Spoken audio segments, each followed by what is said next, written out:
Tonight on CTV News at 6, Edmonton election issues examined. Confusion, long lineups and frustrated voters under a post-mortem microscope. We have clear work that needs to be done. Downtown Edmonton braces for provincial workers to return to the office full-time. We really hope that downtown will be flowery, because as for now, I see that it's struggling. And Sherwood Park's two-sport and season Olympian.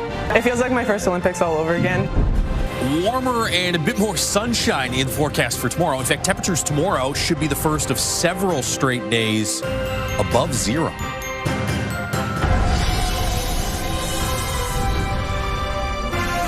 CTV Edmonton, local breaking news with Jeff Hastings. Good evening. The city auditor's preliminary report into the fall election is being examined by City Council. It found inadequate training for poll workers and confusing new forms caused frustration and delays for voters. One councillor thinks the review only skims the surface of how widespread election night issues were. Jeremy Thompson has the details. Long lineups at polling stations were a common experience during the October election. In some cases, too long for voters to wait. Well, we didn't get to vote. I have to go to work, so we had to leave because we got here and registered or filled out the form. And a long lineup ahead of us. A new report by the city auditor finds frustration was high for both voters and staff as they adapted to new provincial requirements. These challenges centered primarily on difficulties with the computer system, potentially stemming from inadequate training, technical issues, or human error, and struggles with accurately completing the necessary worksheets and forms. A preliminary review by Edmonton Elections also highlights issues for staff. Specific feedback from election workers suggested that more hands-on training in the use of the electronic electors register, as well as completion of the forms, was needed. None of what they identified would have materially impacted the outcome of the election, but nevertheless, we have clear work that needs to be done. The reports find Edmonton Elections was short-staffed by about 1,200 people, with many workers handling multiple jobs. On election day, I saw my scrutineers talking about how they could see that people didn't know how to use the computer system. There was a lot of confusion. All of those experiences were true. Councillor Tu Parmar was elected after a recount in her ward. While she's confident in the results, she's not sure the audit fully captures the election day confusion. I don't know if what I experienced is in there because it says 93% of stations had minor issues. So I'm actually not sure if my ward was the 7%. Mayor Knack also takes issue with the provincial requirement to hand count ballots, which meant results were not published on election day. The province is doing its own review. Meanwhile, councillors will discuss the audit next week. Jeremy Thompson, CTV News, Edmonton. City councillors are debating plans for developing new neighbourhoods. Yesterday, councillors heard property taxes could increase by 40% in the next 10 years. More money is needed to pay for services and staff of a growing city. Today's debate stemmed from a public hearing on bylaws to change proposed neighbourhoods. Mayor Andrew Knack says this council has to change direction from approvals from decades ago. Everything that is south of 41st Avenue, authorizing planning for that needs to come with the authorization of also a clear financial plan of how we will pay for all of the necessary infrastructure, because the last thing we want to do is to continue what has been a decades-long challenge of approving new neighborhoods without any plan of how you're going to pay for the infrastructure. The mayor says a report 10 years ago estimated the city would lose almost $1.5 billion in infrastructure alone, creating 3 new neighborhoods. On Monday, February 1st, provincial employees in Alberta will begin their first full week of work at work since 2020. The province is ending its COVID-era work-from-home policies and bringing employees back to the office full-time. Here's Connor Hogg with the mixed reactions. The streets of downtown Edmonton will be a little busier next Monday when provincial employees return to the office 5 days a week, up from 3. The province says the move was made independently by the Public Service Commission. We are concerned that it is a political decision and not an operational decision. The AUPE represents nearly 9,000 provincial workers. VP Bobby Joe Barotti says the decision will have a negative impact on workplace culture and morale and won't actually get more work done. The argument that if workers return to the office, they will be more productive and more collaborative, we don't feel actually holds water. As a city, we're not making that move at this time is because of the collective bargaining negotiations we had with our unions. Ward O'Dayman councillor Ann Stevenson says the city is not considering a similar policy. She says while every little bit helps to increase downtown foot traffic, more workers alone isn't the solution. Our old model didn't necessarily provide the vibrancy we were looking for either. We saw, again, maybe busyness during the day, but then really empty, quiet night times. Bringing residential in helps solve both of those problems. We do not believe the statement that just because folks are returning to the office, it's the magic sauce that will fix the economy. Some who could benefit are those who offer lunch specials. Ukrainian restaurant Zimo opened in October. Its owners say an increased lunch rush is welcome. For any business, even one more customer will definitely bring more hope, more life in the business. It's not only about our business. We really hope that downtown will be flowering. Because as for now, I see that it's struggling. The province-wide policy takes effect Sunday. Monday is the first day for employees to be back in the office. Connor Hogg, CTV News, Edmonton. Ahead of conversations about trade, tariffs and healthcare, the political focus in Ottawa today was squarely on a new bitumen pipeline. The Prime Minister sat down with the premiers of Alberta and British Columbia to privately talk about economic development and the potential of a new project. CTV's Tim Brooke reports. Premier Smith, Premier Eby, we have a lot to talk about. A meeting before the meeting. The Prime Minister sat down with the premiers of Alberta and British Columbia Wednesday, and there was no doubt one dominant conversation topic. The Alberta MOU will build a pipeline to Tidewater. The Alberta MOU will build carbon capture and storage. It will build nuclear. It will build data centers. It will build our future. A federal memorandum of understanding and an ensuing potential pipeline has been a point of contention for the last number of months. Alberta and Ottawa are on board, but the line has to run through BC. I underlined the crucial importance of engaging with First Nations through this process. These are the same First Nations that are supporting in excess of $50 billion worth of energy projects already in British Columbia. David Eby says Indigenous pushback and the existing tanker ban make a new line impractical. He'd rather expand the existing Trans Mountain pipeline, which is a popular idea. I think we've got so much common ground. As for a new project, as of now, there is still no proponents or route. Danielle Smith says a June proposal will shine more light on her plan. She's promised to consult more First Nations and keep her Western neighbours in the loop. We don't always agree on everything, but I think we've got a really solid base to start on, and I'm looking forward to continuing that conversation. I think there is growing pressure on all sides to try to play nice, if you will. Experts say the current political climate could make economic cooperation more appealing, and some believe the PM might help along the conversation even more this week. He's, I think, in a good position to, try to bring groups together to try to come to some deals. Tim Brooke, CTV News, Calgary. An audio recording of a man accused of second-degree murder was played in court today. Justin Bone is on trial for the beating deaths of two men in Chinatown in May 2022. The recording is of Bone being transported from Edmonton Police Downtown Division to the Detainee Management Unit for a bail hearing.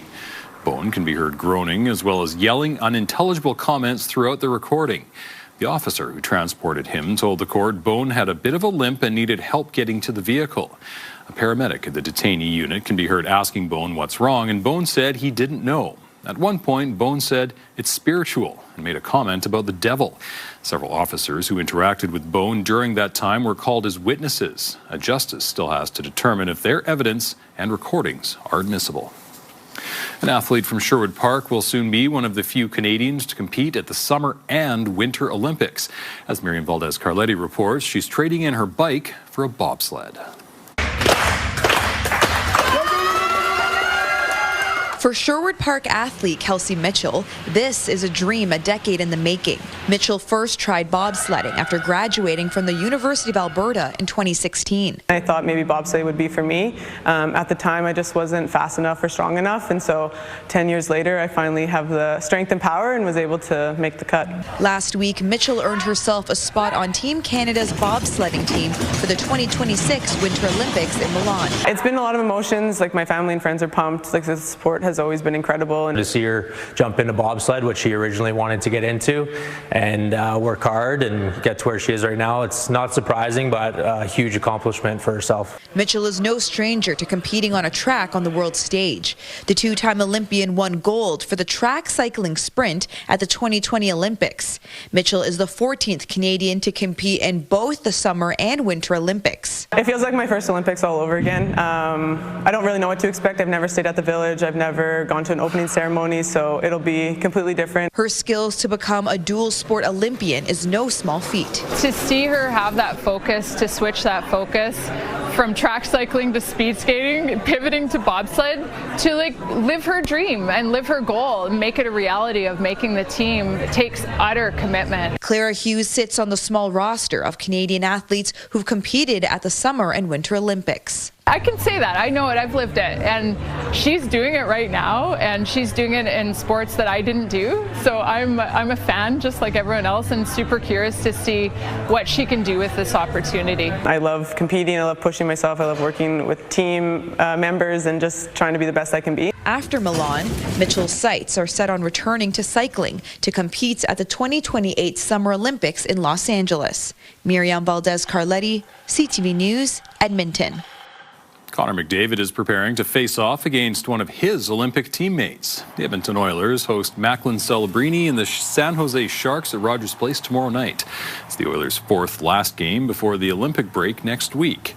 McDavid and Celebrini will both represent Canada at the Winter Games. McDavid says his only goal is to win a gold medal.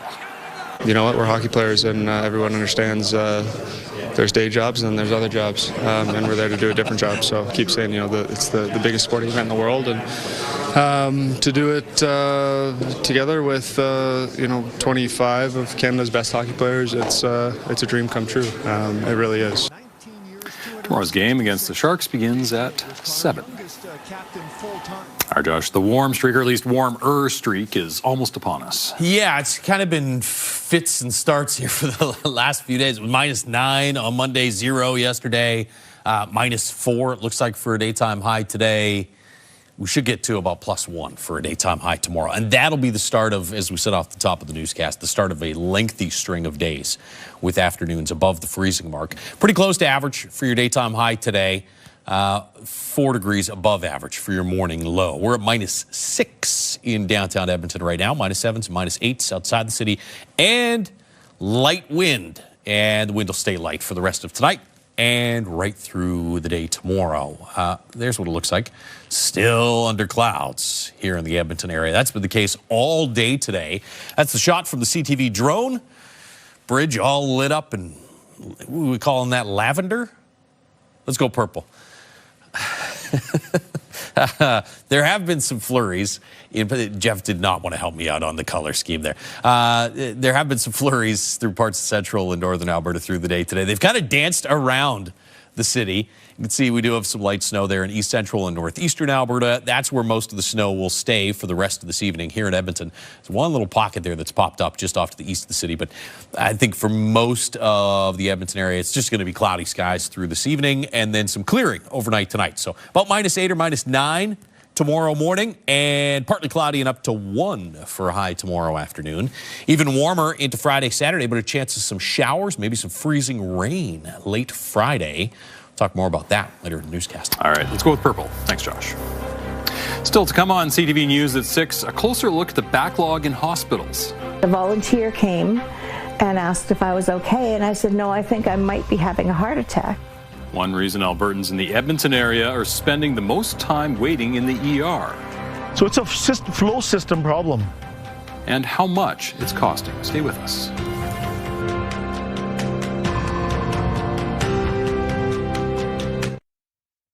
Programming brought to you by James H. Brown Injury Lawyers, the heavy hitters of injury law.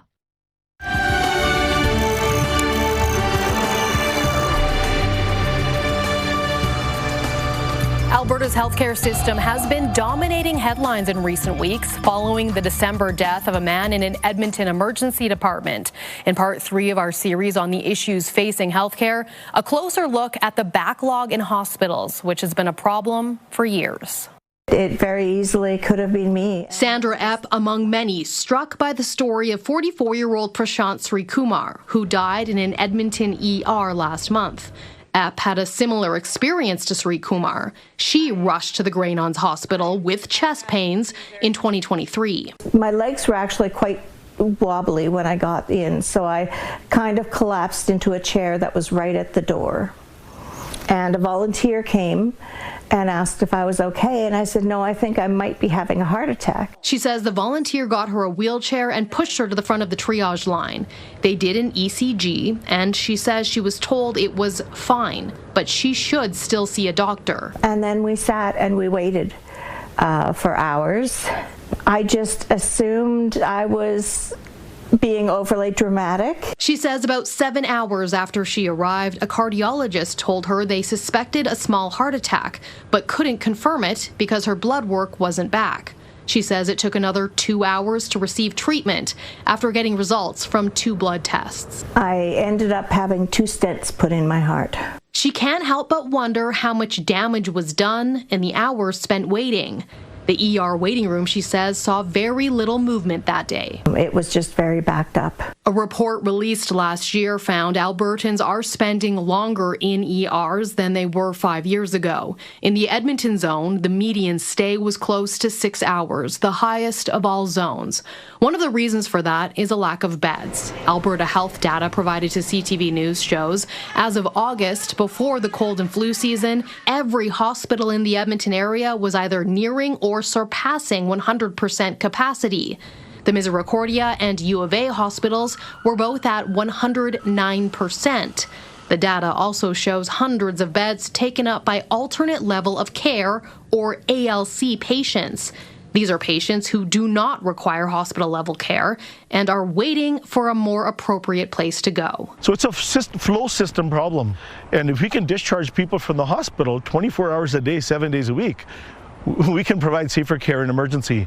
The August data shows these patients took up between 18 and 37% of beds in Edmonton's 4 major hospitals. A 2024 analysis pegs the daily cost of caring for one of these individuals in hospital at between $700 and $1,200 a day. In comparison, it states long-term care costs around $250 a day. And it says the majority of these patients are seniors. It's a hard thing to think about, and nobody wants to talk about what they're going to do for themselves when they can't take care of themselves, because they always figure we can muck through. But then something happens, and it's usually a fall, a break. Irene Martin-Lindsay's organization represents senior and community housing providers. She says these supports were not ready for our recent growth in population. We don't have the right spaces in the right communities. She's been advocating for 24/7 home care and supportive living, and more spaces for people with complex needs. Because we are seeing a lot of people that have way more than just standard health needs of, aging or even dementia or wayfinding. It is significant, complex, chronic needs and behavioral issues that are really hard to manage in a congregate setting. She says transfers have been happening faster since Assisted Living Alberta became operational in September. The minister in charge of the new health division says in that time in Edmonton, the number of ALC patients has gone down 22%. Officials have made clear this is the most communication they've ever seen through these divisions ever. We've been laser focused since we took over, and we've seen some of the best results on that issue in the history of the province. And the minister is promising a minimum of 1,500 new continuing care beds every year for the next 10 years, operating funds included. He says the province's goal is that all ALCs are discharged from hospital within 30 days. Still ahead, collaborating for the kids. So kids have healthy things to do: sports, art, recreation. A former Edmonton mayoral candidate is helping the current council steer kids down the right path. And Netflix is trying to turn this into a typical Hollywood ending that is so far from the reality of what any of us is going through. a new TV series not sitting well with those impacted by the 2016 Humboldt Broncos bus crash. Temperatures should get above zero, but just barely tomorrow. By Saturday, though, will be a handful of degrees above the freezing mark. Talk more about the melt that's on the way in just a few minutes.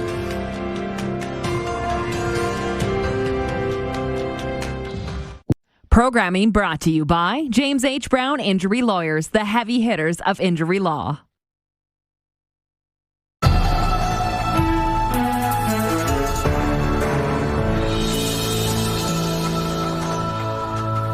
Former city councillor is trying to help change the way rec centres operate to encourage kids to be more active. As Merrick Takash explains, it's an issue he ran on in his mayoral campaign. Former city councillor Michael Walters has designed a program geared towards steering kids down the right path. You know, I think when we see around us today substantial increases in mental health challenges, addictions, homelessness, particularly among young people. He recently met with new Mayor Andrew Knack to propose the creation of All In for Kids, a comprehensive after-school program. All In for Kids is essentially, you know, turbocharging our rec centers to make them more open, elementary schools making sure they're more accessible, so kids have healthy things to do: sports, art, recreation, after school when they're most vulnerable to getting into trouble. He wants to make admission to rec centers free for school children and provide free transportation from what Walters calls high-risk neighborhoods. I think it's a phenomenal idea. It's a way to get even more kids into sport, getting more kids connected to free recreation opportunities. And the way to do it is just by activating spaces we already have. Nakota Isga councillor Reed Clark will soon be putting forward his own motion. When I saw that policy came out, I actually had very similar ideas on that. And I even sent him a text. I said, hey, I think you beat me to this, because I was going to put out a similar thing on my platform. Clark plans to have a motion in place within the next few weeks. It just makes financial sense, and it helps save kids' lives and gives them better futures. Merrick Takash, CTV News, Edmonton. The Don Wheaton YMCA is launching a year-long campaign to be part of a new downtown Edmonton. The YMCA has been a part of Edmonton's downtown for more than 100 years. It opens its first building in 1907, just a couple of blocks away from where the Y is today. It's partnering with the city and organizations like the Downtown Business Association to put a renewed focus on revitalizing Edmonton's core. So we're an OG tenant of the downtown. This is where we got our start. So we want to step up and have a leadership role here to help with this effort that's going to take everybody. The Y is holding an event this Friday night to kick off the campaign. The facility also has its own plans for renewal, including new ways to use its outside spaces. A little nicer outside. A little bit. To use those outside spaces. Absolutely, in yeah. the coming days. It's a popular forecast you have, I trust. Yeah, I mean, temperatures are going to be slightly above zero in the afternoons. Not a lot of real sloppy freezing conditions, though, at least in the next day or two. I think that's probably going to be more of a problem next week. It's -6 right now as you look through the River Valley Skycam. It's brought to you by Action Furnace. Fixed right or it's free. Cloudy skies outside right now, and bridge is now green. No, it's blue.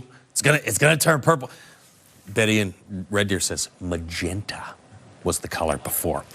Hey, or lilac, yes. We are now accepting applications for our Grade 5 Weather Watchers presentations for spring.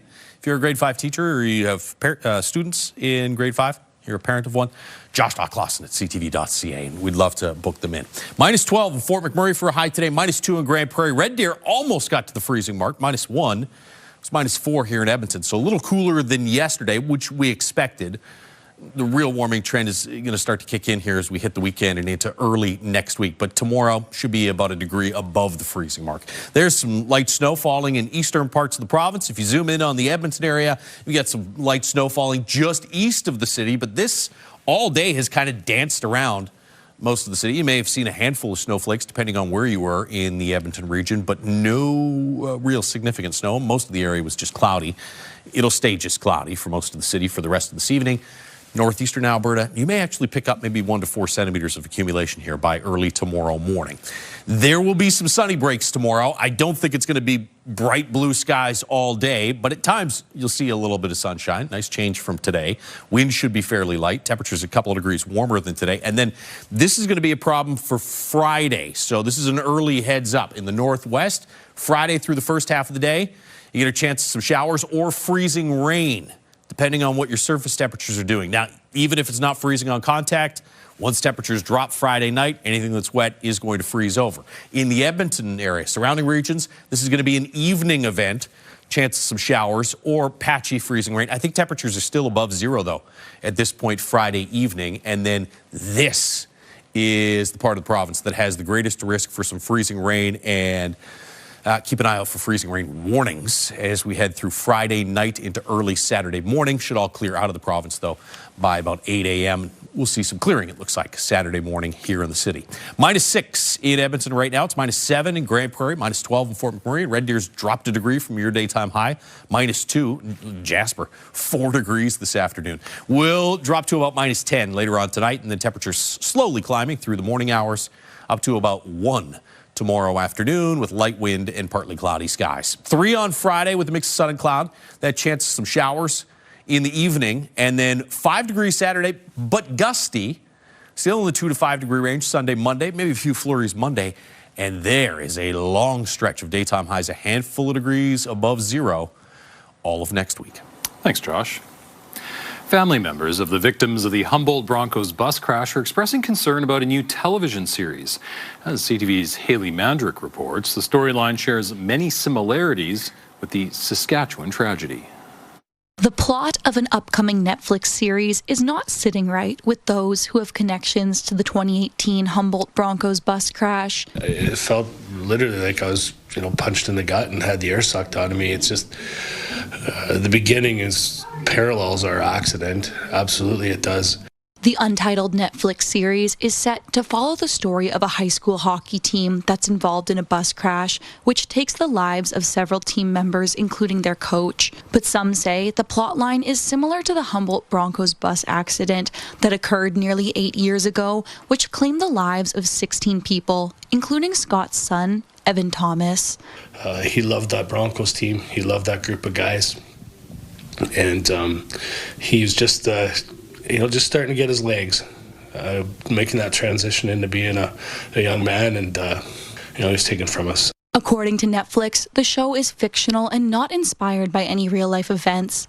But one film expert says, with topics like this one, there are steps filmmakers can take to lessen the impact on those who relate closely to the material. I personally probably wouldn't want to make that story at this time, but, always some consultation and reaching out can really help to tell people what your intentions are and everything. Give the families an advanced screening, keep them in the loop so they know that could avoid a lot of people feeling hurt. Thomas says there are stories worth telling which stem from the tragic events on April 6th of 2018, but the details released so far describe the Netflix series as a, quote, heartwarming story where the team then looks to rebuild with the coach's widow leading the way. But Thomas says that's far from the realities that Broncos families are facing. If Netflix is trying to turn this into a typical Hollywood ending that is so far from the reality of what any of us is going through, I think that's completely unfair. And I worry that people who don't have a lot of knowledge of the reality are going to see that and go, oh, everybody's okay. But we're not.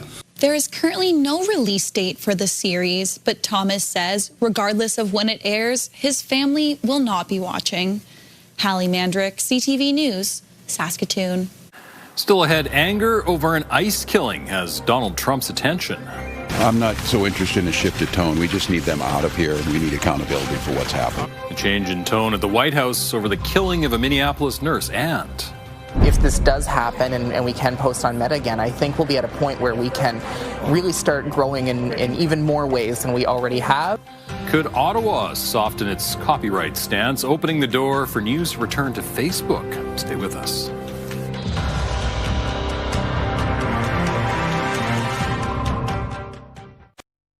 Programming brought to you by Senior Home Care by Angels, Canada's choice in home care.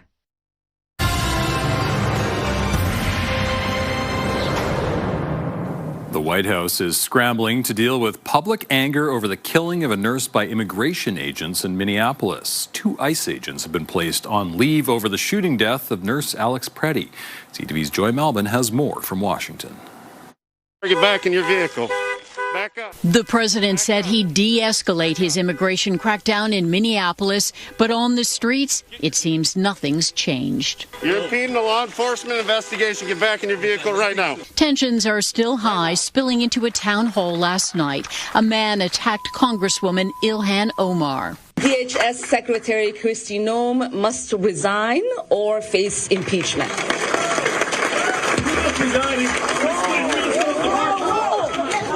The man sprayed some kind of strong-smelling liquid at her as she called for ICE to be abolished and Kristi Noem removed from office. The Democratic Congresswoman was unhurt but has clashed with the U.S. president before, who mocked her Somali heritage and called her garbage. They have to show that they can love our country. They have to be proud. Not like Ilhan Omar. Did you see what... This as a preliminary investigation into the shooting death of Alex Preddy says 2 federal officers fired multiple shots at him. They've been placed on administrative leave. Another finding, Preddy never held or brandished the gun he was legally carrying, contradicting what Trump officials said. This individual who came with weapons and ammunition to stop a law enforcement operation of federal law enforcement officers committed an act of domestic terrorism. That's the facts. What do we want? When do we want it? Now. As calls for Kristi Noem to be fired or impeached grow louder, Border Czar Tom Homan is now in charge of immigration operations in Minneapolis. I'm not so interested in a shift of tone. We just need them out of here, and we need accountability for what's happened. And Democratic senators in Washington are playing hardball, threatening a partial government shutdown, calling ICE and Border Patrol out of control in Minneapolis. Meta, the social media giant that owns Facebook, Instagram, and WhatsApp, is being courted by Ottawa to reinstate news on its platforms. As CTV senior political correspondent reports, it's part of trade negotiations with the U.S. that could impact local news. Like many local newspaper editors in Canada, Charlie Senak's job got a lot harder when Meta stopped allowing news on platforms like Facebook and Instagram. I hear it from our readers, too, who are incredibly frustrated that they can't find us on Facebook. It was a very quick and easy way for them to go and get their content that they want. The Online News Act and Online Streaming Act have been called irritants by the Trump administration in trade discussions. Both laws compel U.S. tech giants to financially support Canadian TV, film, and music sectors.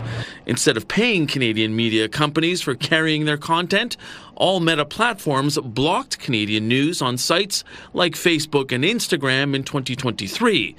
Now, Meta wouldn't provide a comment about renewed talks, but did point to these comments in October. News publishers place their content on our platforms because they get increased distribution, and then they can monetize the clicks that they receive as a result of that distribution. Kern added that Meta was hopeful news could return to their platform. The Identity and Culture Minister says talks are preliminary. Canada's door has always been open to have those discussions. We stand by the value of the 2 acts that make sure that platforms are doing their jobs and making sure people are getting fair dealings. But even that is welcome news for CNAC. If this does happen and we can post on Meta again, I think we'll be at a point where we can really start growing in even more ways than we already have, and with the added advantage of all the work that we've already put into it. Last year, the Canadian government removed the digital services tax just to restart talks with the U.S. But it's unclear how far it's willing to bend with the Online News and Streaming Acts. Mike Lecouteur, CTV News, Ottawa. Ukrainian President Volodymyr Zelensky is calling a deadly Russian attack on a crowded passenger train terrorism. Local Local authorities say at least 5 people were killed and several more injured in the drone strike near Kharkiv. More than 200 people were on board when a rail car was hit by a drone. Zelensky says 18 people were in the car that was struck, and there was no military justification for targeting civilians. Russia has not commented on the attack. At least 5 other people across Ukraine were killed in overnight strikes. Dozens of Alberta wildfire personnel are in Australia to help fight wildfires there. Australia has been dealing with brush fires for weeks and is now dealing with record heat in some areas. Forestry and Parks Minister Todd Loewen says 37 personnel were deployed over the weekend, including 20 firefighters and 17 wildfire management specialists. They'll be there for 30 days. Alberta and Australia share a long-standing partnership in fighting wildfires. Coming up, the first interest rate decision of the year. Uncertainty around our forecast is heightened. Why the Bank of Canada is holding its key rate steady. And there is a live look at the Alberta legislature. If you're enjoying this warm weather recently, you're going to love the next couple of weeks. Stay with us.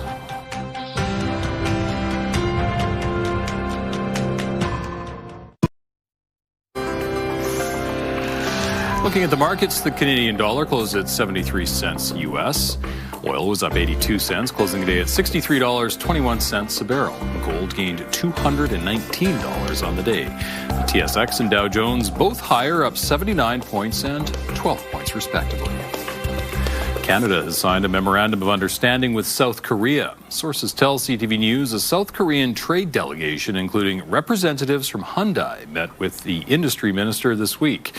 The MOU calls for closer cooperation, including talks on bringing some South Korean auto manufacturing to Canada. Officials from another South Korean company trying to win a contract to build Canadian submarines were also part of the discussions. Amazon is slashing around 16,000 jobs in the latest round of layoffs at the tech giant. Amazon says it plans to use generative AI to replace corporate workers. The cuts are part of a broader goal of trimming about 30,000 corporate roles, with layoffs expected to affect workers in Amazon Web Services, retail, Prime Video, and human resources. The company cut 14,000 jobs in October. A senior vice president says Amazon has been reducing layers and removing bureaucracy. In its first decision of the year, the Bank of Canada today held its key interest rate steady. But, as CTV's Scott Hurst explains, future projections are murky, with a lot riding on decisions coming from the White House. Uncertainty over U.S. trade policy and a renewed threat of tariffs continue to loom large over decisions by Canada's central bank. Firstly, the bank is keeping its benchmark interest rate steady at 2.25%. This was widely anticipated by economists, with the central bank saying economic output has remained largely in line with its recent projections despite U.S. tariffs. There wasn't really a compelling reason either way, especially when you take into account that inflation, it seems kind of anchored in the Bank of Canada's target range right now. But really, it is our relationship with the U.S. that continues to fuel a whole lot of uncertainty. According to the Bank of Canada, the economy is adjusting to the trade shock from our southern neighbors so far, and it is expecting the economy to grow modestly in the near term.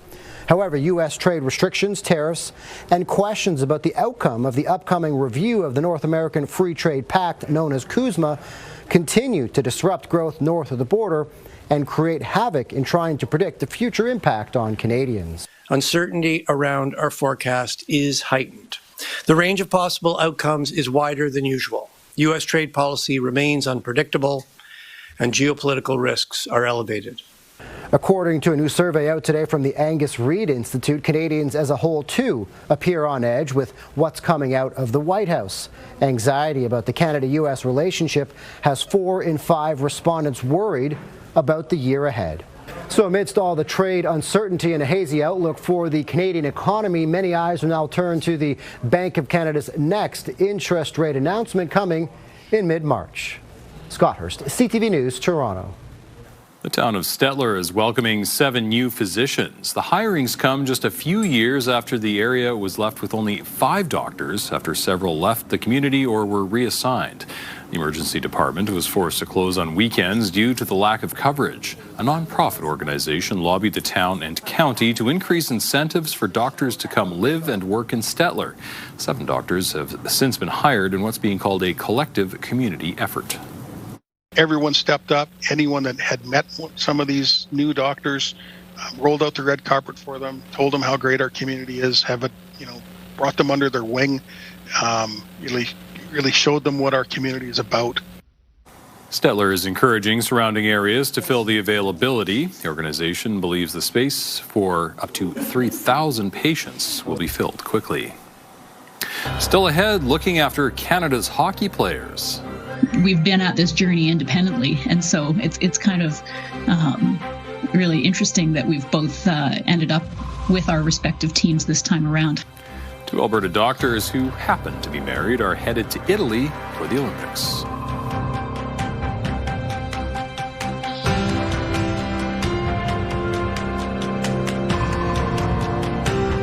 We've got another great night of entertainment coming up right here on CTV, starting at 7 with E-Talk.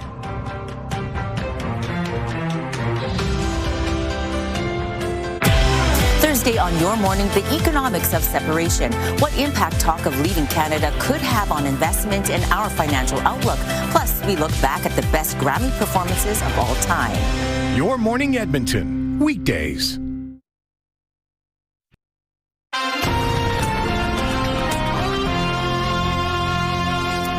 A Calgary couple is Olympics bound, not as athletes, but as doctors. One is with Canada's men's hockey team, the other with the women's squad. CTV's Tyler Barrow has more.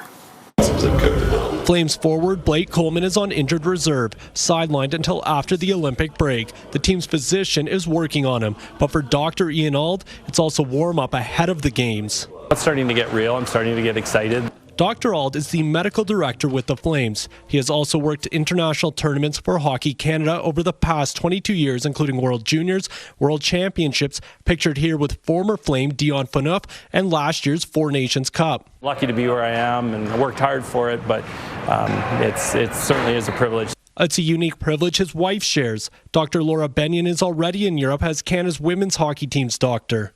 We've been at this journey independently, and so it's kind of really interesting that we've both ended up with our respective teams. The two met at the University of British Columbia's medical school in 1995, began dating during their residency in Calgary before marrying in 2003. Dr. Benyon has practiced family medicine but also has strong insight into sports medicine, working with Team Canada's women's programs. The environment and the culture around the women's hockey team is so positive. I love being around people who are at the top of their game. This will be their first Olympics. Heading the health of large squads, they know an entire country is counting on these teams. The couple is also counting on each other. We bounce things off each other all the time, and it's really comforting to know that. I hope to be sitting in the stands of the gold medal women's game, and I'll probably be more happy if she wins than if I win. I mean, of course, I want our guys to win, but I wish success for her. The women's team's first game is against Finland Thursday, February 5th, while the men kick off the tournament Thursday, February 12th versus Czechia. Tyler Barrow, CTV News, Calgary. Spend 4 years talking about the Olympics, and suddenly it's here in a week or two, and it seems like it snuck up on us so fast. I can't believe it's the Olympics, and it'll be over before we even know it. The warm spell is here for a while, maybe not 2 full weeks. I think somewhere around the 9th or 10th of February, we'll probably see some colder air roll in. But it starts tomorrow, 1 tomorrow, 3 and 5 for highs Friday, Saturday. We'll just have to watch for that chance of showers or freezing rain Friday night. A little gusty there on Saturday. And then next week, somewhere in the 3 to 7 degree range for daytime highs. Maybe some more showers Thursday of next week. So it's going to be a warm start to the month of February. Sounds great. Thanks, Josh, and thanks for sharing your time with us. Have a great evening, everyone. See ya.